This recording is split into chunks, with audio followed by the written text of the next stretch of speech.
Welcome to Accelerate Your Destiny. Lack of direction, not lack of time, is the problem, says Zig Ziglar. So what are we going to do to make sure that the time that we have, we make it count?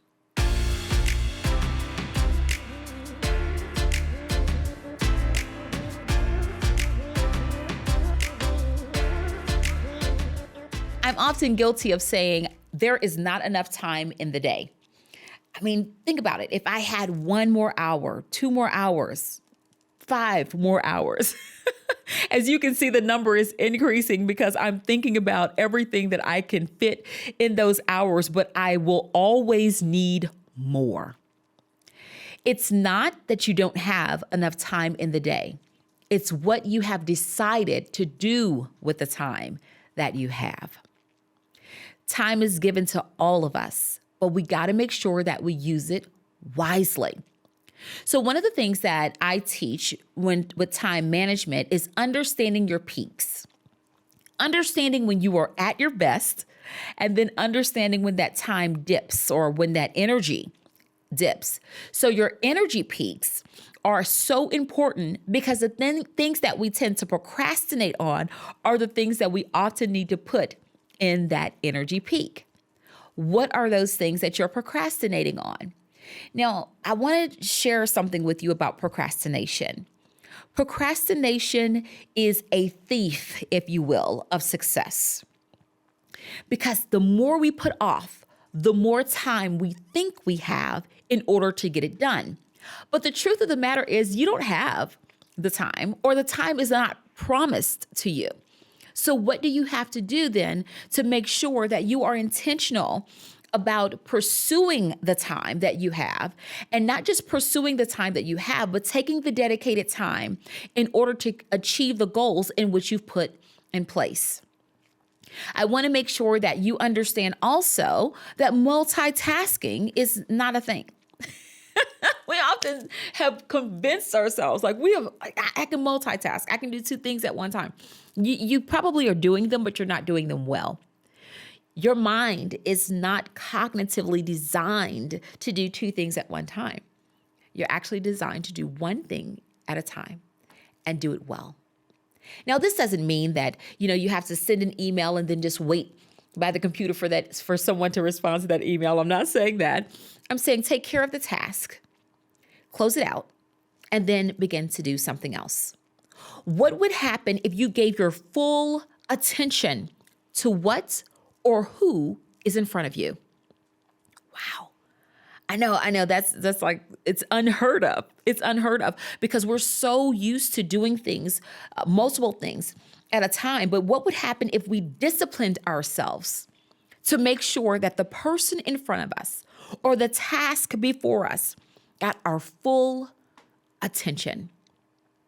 When we decide to manage our time well, you'll actually find out that you gain time more than you do lose it. I remember my coach at the beginning of the year challenged us, and I was in a group coaching session, and he challenged us to do something. He challenged us to focus on 3 things. He said, I want you to automate, delegate, or eliminate. I was like, whoa, that's so deep. It's so good. But I didn't really know how challenging that would be. I had to find systems to put in place that worked for me.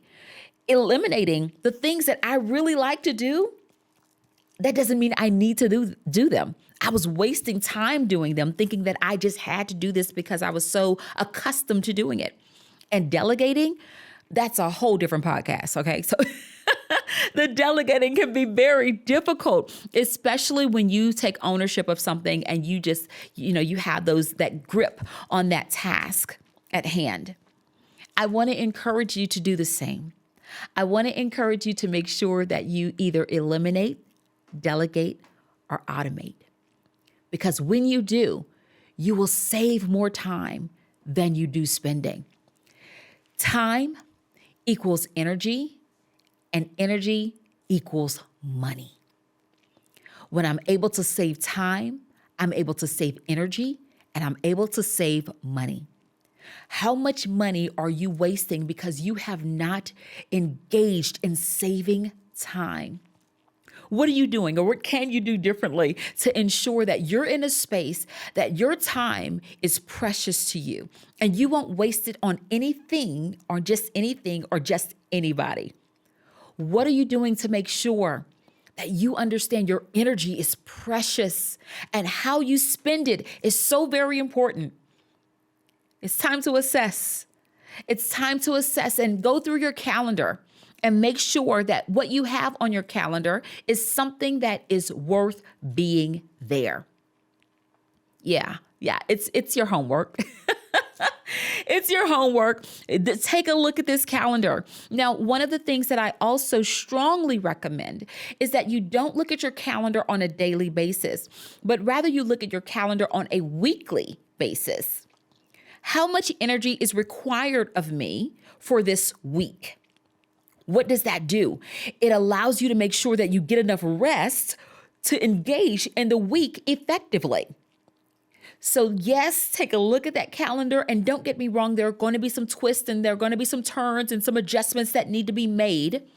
I'm not saying that that won't happen, but when you have an idea of what it takes for you to engage in your time effectively, something different happens in you.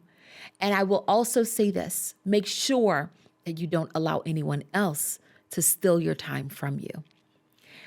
Be intentional, be focused, be engaged with what's going on in your life.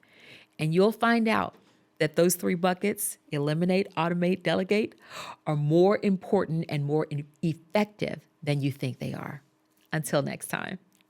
If you're looking for a way to really think about your time, and not only really think about your time, but a way to re-engage your time to make sure that you're using it effectively, I invite you to go to leadersmoveforward.com.